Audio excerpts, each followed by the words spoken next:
It's 7 o'clock. This is Sky News Breakfast. These are our top stories this morning. Racing to stop the spread. Concern grows about the new COVID variant as British nationals in southern Africa rush to get home. Very emotional. I was happy to see my family, but I want to get home to my husband and my kids now. Yeah, so I hope I can make this flight. A man's killed in Northern Ireland and tens of thousands of homes are left without power in Scotland as Storm Arwen sweeps across the UK. Channel tragedy. The family of a 24-year-old Iraqi Kurd who died while trying to join her fiancé in Britain warn others against undertaking the journey. The Sky News hears from those who are still willing to risk their lives to cross the channel. Yes, I with my family going to UK in the water. But you're still going to do it? 99% we will die in the sea. But we should go. We don't have other way. Here's to the girls who stay smart. Aren't they a guess? Let's hear it for the ladies who lunch. Everybody run! The man who reinvented the musical tributes to Stephen Sondheim, who's died at the age of 91. And as of 2:15, we'll take a look at the papers with journalists Thomas Copeland and Efia Adom.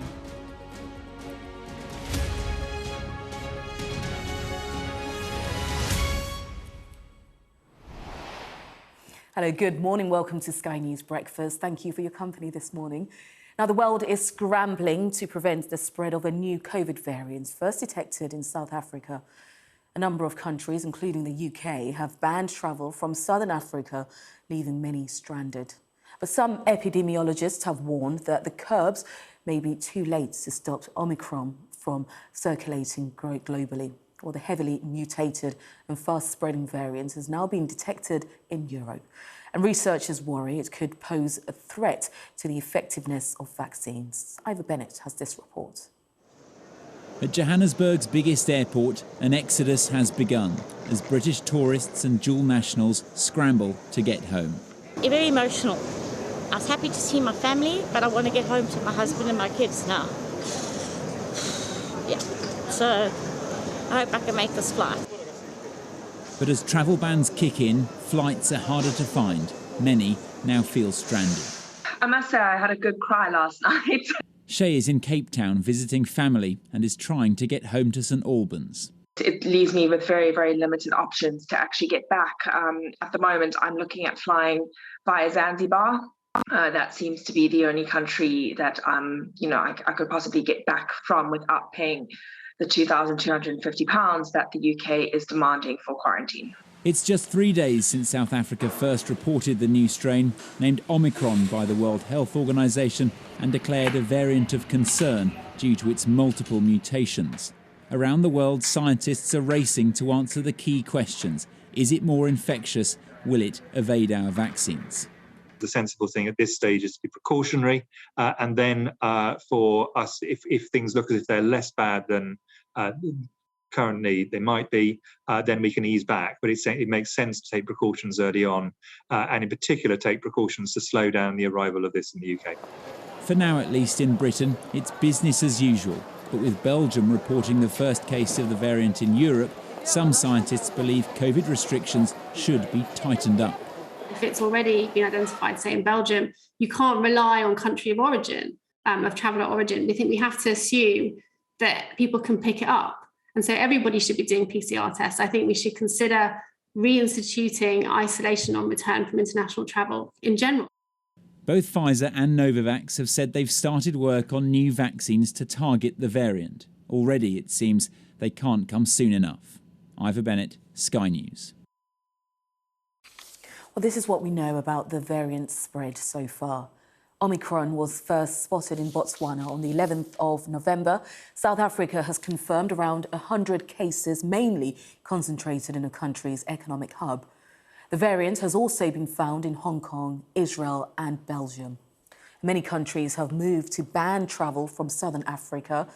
The US, Canada, Brazil and Australia have all announced immediate or planned travel bans from multiple countries across southern Africa. European Union states have also agreed to suspend travel. Other countries that have restricted flights include the EU, UEA, Singapore and Hong Kong. South Africa has called the ban unjustified. Well, let's bring in our political correspondent, Rob Powell, who joins us now. And Rob, countries being quick to act, but not everyone is happy about this move.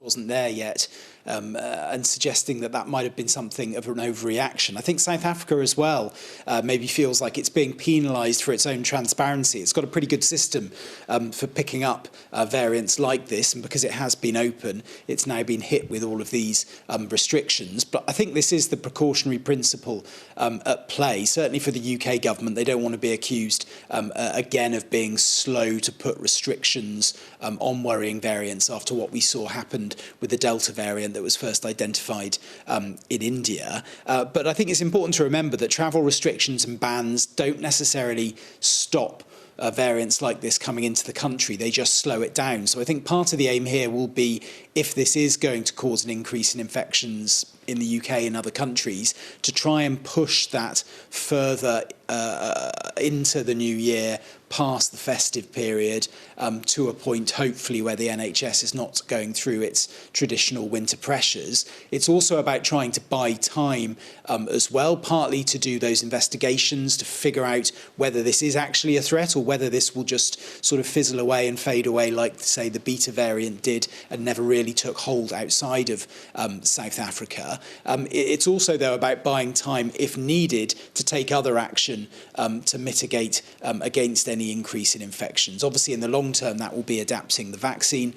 In the short term, though, I think the government here anyway is relying on the booster programme, pressure from Labour overnight to bring down that gap between the second and third shots to 5 months from 6 months. May well be pressure as well for clarity on whether under 40s will be getting that. In terms of restrictions, the government at the moment says there's no reason to divert from their plan A at the moment, so they don't see any need for any more domestic restrictions, although interestingly England's Chief Medical Officer Chris Whitty at an event yesterday did say that his biggest worry at the moment was whether if they needed to bring back in measures, bring back in restrictions, the public would comply at this late stage after 2 years of living through this. I think 4 weeks to the day until Christmas Day, that will be a worrying message for some. Rob, in Westminster, thank you. Well, let's speak to someone who's trying to get back to the UK, and that's Valerie Fagetti, a dual British South African national who's in Cape Town this morning. Valerie, thank you so much indeed for your time on Sky News this morning. And I know that you've had a tough year of travel. You couldn't go to your sister's funeral in June, and that's because South Africa was on the red list at the time. And now you're stuck in the same position that you tried to avoid. Yes, correct. I made the decision back in June because I've got a toddler, and the whole process of quarantining with her in a hotel room for 10 days was just impossible. I came down for her first heavenly birthday, which was yesterday, and obviously going to bed Thursday night, looking at the headlines, it just ruined the whole day yesterday as well as today, and obviously going forward. Do you know what's going to happen in terms of you coming back home to the UK? What are the plans? When will you be back? I've got no idea. Up until last night, 6 o'clock, my flight was scheduled to depart on time tonight at 6 o'clock. And then I received the text message to say that it's now been cancelled. That was at a time while my husband back in the UK and myself trying to sort out both the hotel quarantining and the PCR tests. And literally, just as we were about to confirm these things, I received the text message to say that my flight is now being cancelled. Oh my goodness. So, I mean, in terms of work, then, are they understanding this? I mean, there's nothing you can do. You know, what have you said to work, for example? I think I've lost signal. Oh, I was just saying, it's just, you know, have you had any discussions at all with your workplace? Because I imagine, obviously, they will be looking forward to you coming back, and then you cannot help it, can you?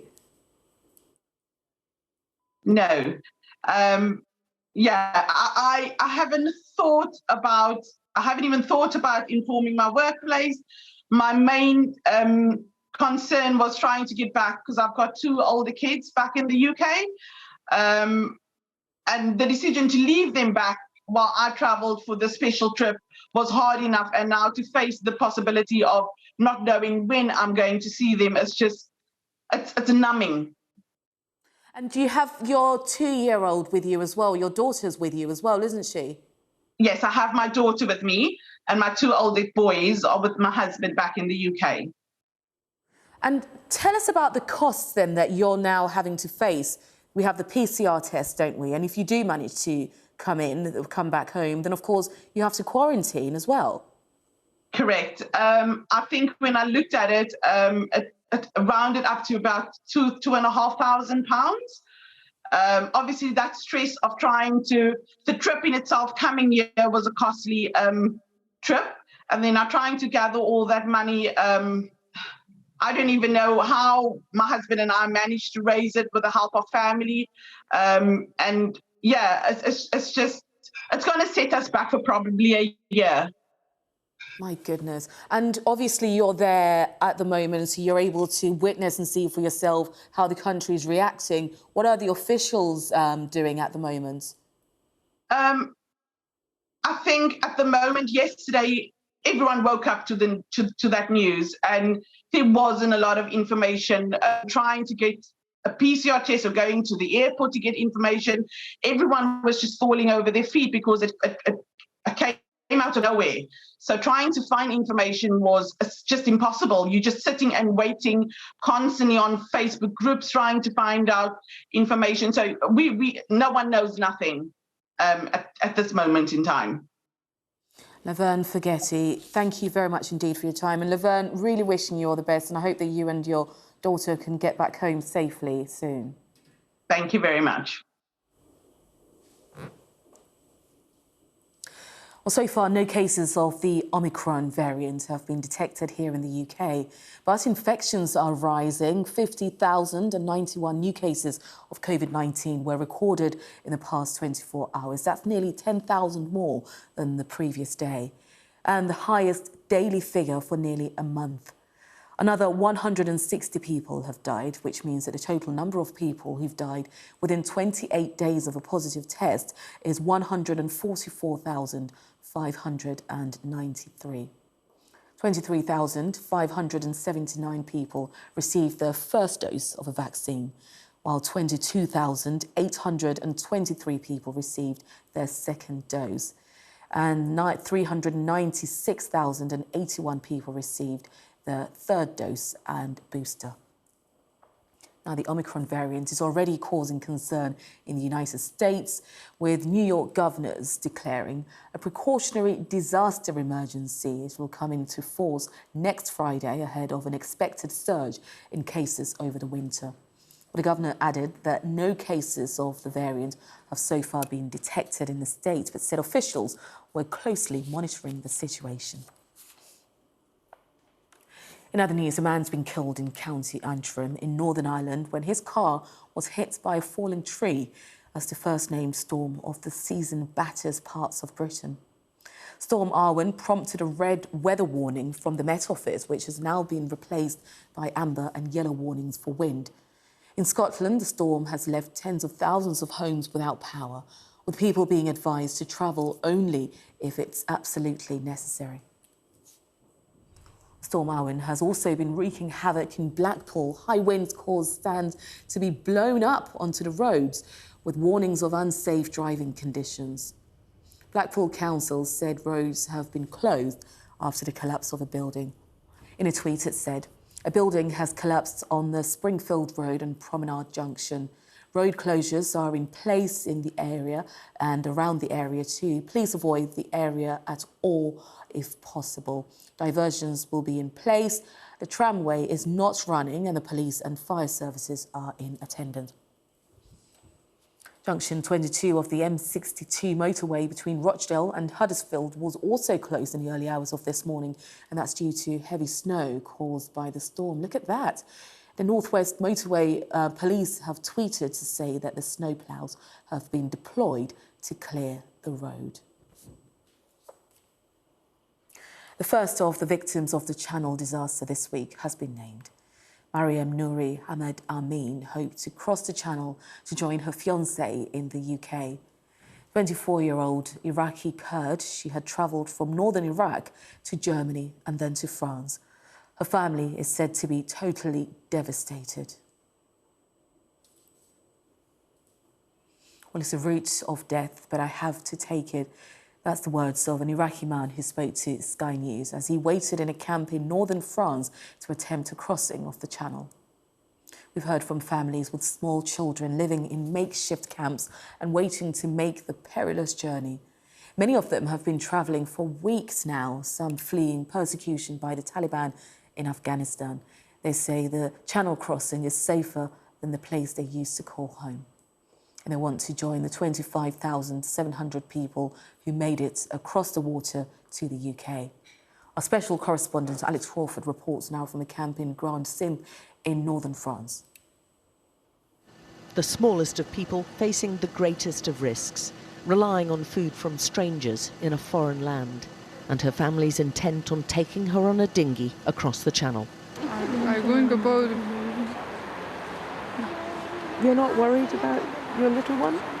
Yeah, but I go. Why? Why? Because bad, life bad in Iraq. Yeah? No money, no house, no bad life, bad everything. We see mothers and their children everywhere, doing what they can to stay warm and telling us about the same dangerous decision. Yes, I with my family going to UK in the water. But it's very dangerous with the children. Humanitarian groups who are helping argue hardline government migration policies don't work and simply encourage the smuggling networks. As British people, we should be proud that people want to come to the UK, that they see it as somewhere that's safe for them to live, and there should be a system in place that allows them to do that, a safe and legal route that allows them to do that without having to risk their lives. The refugees eagerly use charity charging points to ring home, but also to connect with smuggling groups who take their money and arrange the sea passage. Yes, there are some guys responsible for that. They check the road. If everything is safe, I mean the police are not in the road, they manage everything and boat to fix the boat, put everything together. Many tell us of several botched attempts, but the life jackets around indicate future Channel trips are still planned. A few people have built their shelters in the woods, and quite a few are keeping these on hand, life jackets ready for the next trip across the Channel. Among those still planning to make the trip are unaccompanied children. We saw mostly boys, including this 14-year-old, seen in the middle of two friends, but who'd fled Afghanistan on his own just before the Taliban took power. But this is very dangerous. Very dangerous, yes. But you're still going to do it? 99% we will die in the sea. But we should go, we don't have other way. We found one 22-year-old Afghan who's just arrived in Dunkirk, now desperately looking for a way to cross to Britain. My father is also, he was a policeman in Afghanistan. So now he is at home, he is close, he cannot go outside. He's talking to his brother, still in Kabul, who tells us the whole family's future rests on him reaching Britain safely. Now my life is in danger in Afghanistan. I cannot go out of the home, out of the village. All those we spoke to told us of travelling and living rough for weeks. Adil showed us where he, his wife and 4 young children have been sheltering. The family fled persecution in Iraq, and he spent thousands on a smuggling network openly operating on Facebook. Again, he tells us, he has no alternative. Of course I'm scared of taking my family by boat to Britain, but I've no other option. It's the route of death. but I have to take it. Like so many, the dangers of making that terrible journey are eclipsed by the dangers they're all running from. Alex Crawford, Sky News in northern France. Also making the news this morning. Here's to the girls who stay smart, aren't they a guess? Let's hear it for the ladies who lunch. Everybody run! Tributes have poured in for the man said by many to have reinvented the musical, Stephen Sondheim. He's died at the age of 91. Sondheim was a composer and songwriter who wrote the lyrics for West Side Story, Sweeney Todd, Company and Into the Woods in a career that spanned more than 60 years. Impressive stuff. His work was performed and lauded by many of Hollywood and Broadway's grand dames, including Patti LuPone, Audra McDonald and Elaine Stritch. One of those dames, Barbara Streisand, has made this statement overnight. She said, "Thank the Lord that Sondheim lived to be 91 years old, so he had the time to write such wonderful music and great lyrics. May he rest in peace." And this message has come from Andrew Lloyd Webber. Farewell, Steve, the musical theatre giant of our times. An inspiration not just to 2, but to 3 generations. Your contribution to theatre will never be equalled. Well, let's see what Storm Arwen is causing for us in the weather front.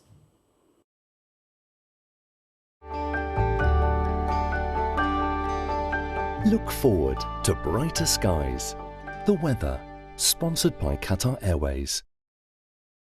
That's right, Storm Arwen continuing to bring exceptionally strong northerly winds and some wintry hazards today. But Sunday looks calmer and drier. And there are multiple Met Office weather warnings in force with amber and wind warnings of gusts in excess of 75 miles per hour for eastern Scotland, northeast England and West Wales and southwest of England.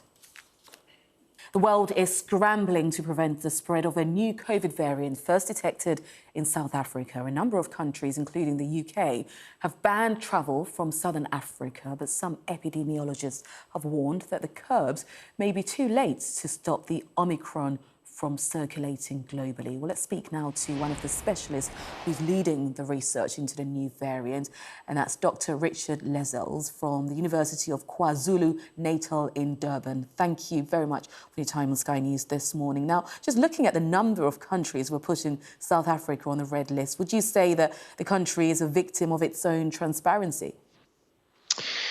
Yes, I think we would, and we've seen that, unfortunately, before. And I think what you've seen just in the past 24 hours is that these travel bans often are ineffective because by the time you do it, the virus has already actually traveled to multiple locations.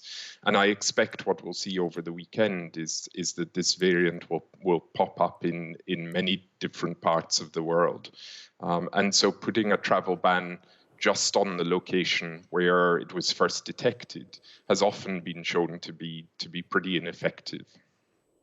I guess from the UK government's point of view is probably learning lessons from the Delta variant and the accusations that they were too slow to stop flights coming in from India.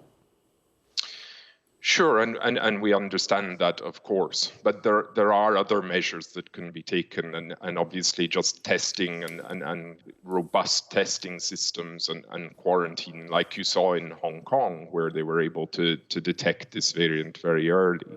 I think what upset us most in South Africa, or upset me particularly, was not the travel ban in itself, but the fact that it was announced as the single important thing, and that there wasn't at the same time a pledge of support to Southern Africa, to South Africa, Botswana, and the region, and support to really help us with the public health measures to tackle this pandemic.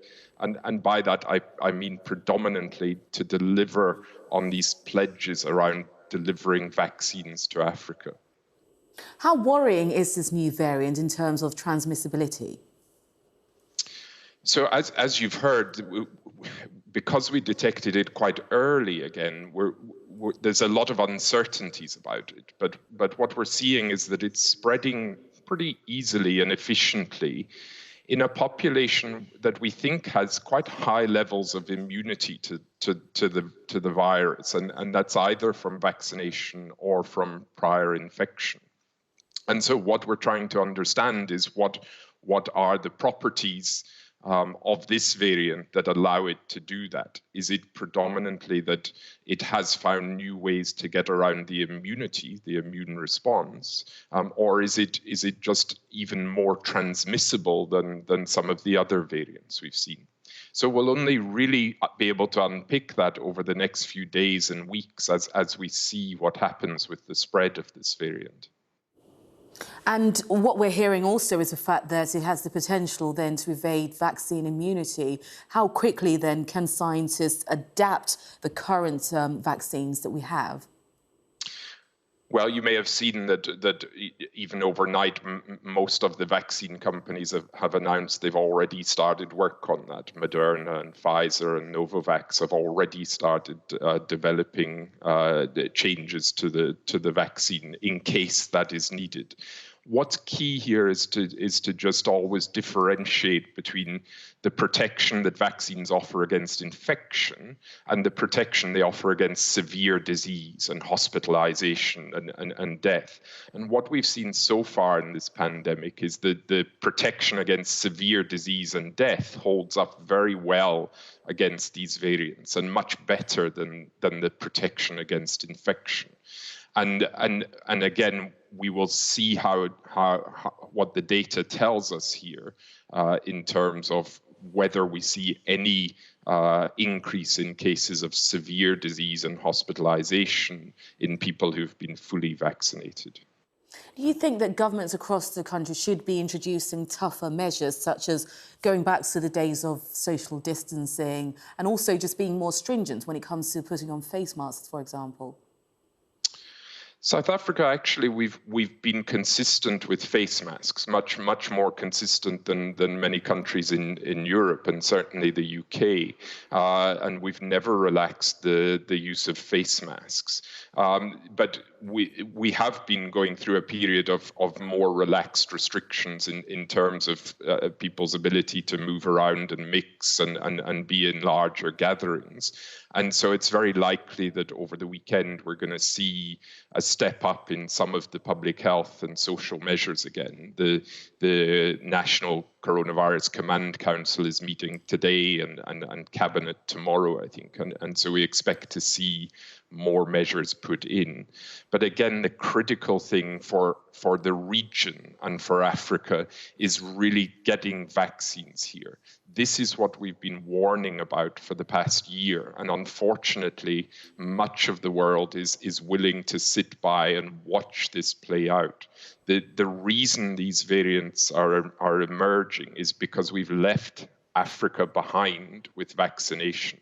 And we really must take this now as the final signal to do something about that. Dr. Richard Lizels from the University of KwaZulu-Natal in Durban. Thanks for your time. Thank you. Well, with us this morning to review the newspapers are journalists and broadcasters Efia Adum and Thomas Copeland. And there they are. They're looking absolutely glamorous this Saturday morning. Thank you very much indeed to both of you for joining us. And when I say glamorous, Thomas, I do include you as well. Thank you very much. Yeah, I appreciate that. Don't feel left out, okay? What a compliment to wake up to on a Saturday morning. Thomas, let me kick off with you, because we're looking at this op-ed that Gordon Brown has written, and he's really talking about the obvious, which he has been banging on about for quite some time. And it's just a mystery that, for some reason, our governments and governments across the world are just not catching on to this. You know, if you're not vaccinating the people across the continent of Africa, it's no surprise that we're getting these new variants coming through. Well, it's a classic collective action problem, and one that every government faces, which is your public wants you to vaccinate your own population first before going elsewhere, and then also every country points to each other and says, "Oh no, well you give away the vaccines first." Nobody wants to be the country that's giving away vaccines while others free ride off, your ability to do so. If you've seen Brown in the media over the last couple of, certainly the last year, he will undoubtedly have been talking about this issue of vaccine sharing.